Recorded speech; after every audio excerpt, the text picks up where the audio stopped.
It was a rainy evening in London when Detective Sarah Mitchell received an anonymous tip. The heist is about to happen. Stop them before they vanish. The message was cryptic, but the urgency was clear.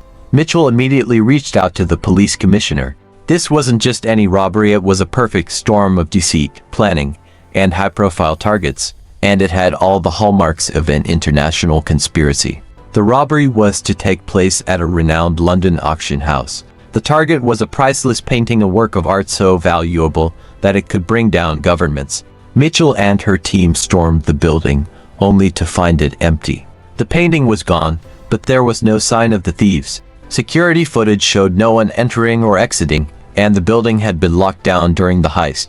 The only clue left behind was a single white glove, a symbol used by a notorious art thief syndicate, known as the Vanishers. Mitchell knew this wasn't just a simple robbery, it was part of a much larger operation.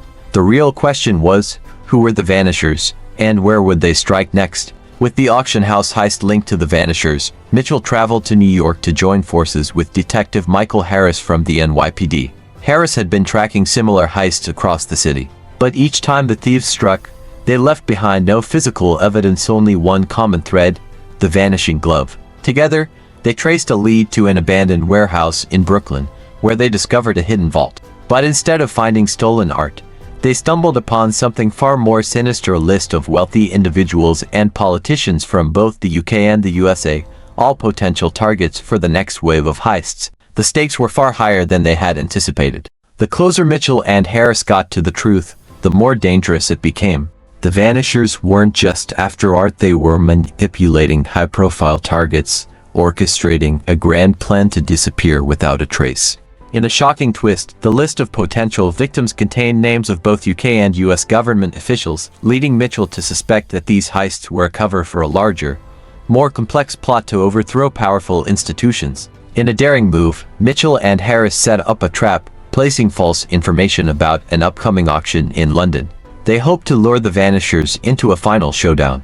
As the auction began, the thieves made their move, but Mitchell and Harris were ready.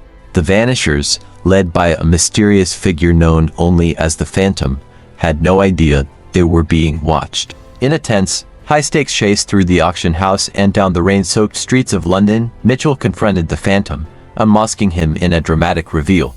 "You didn't just steal art," Mitchell said. "You stole lives." With the Phantom arrested and the heist operation shut down, Mitchell and Harris realized that their battle was far from over. The Vanishers might have been captured, but there were still others out there waiting for the next opportunity to vanish.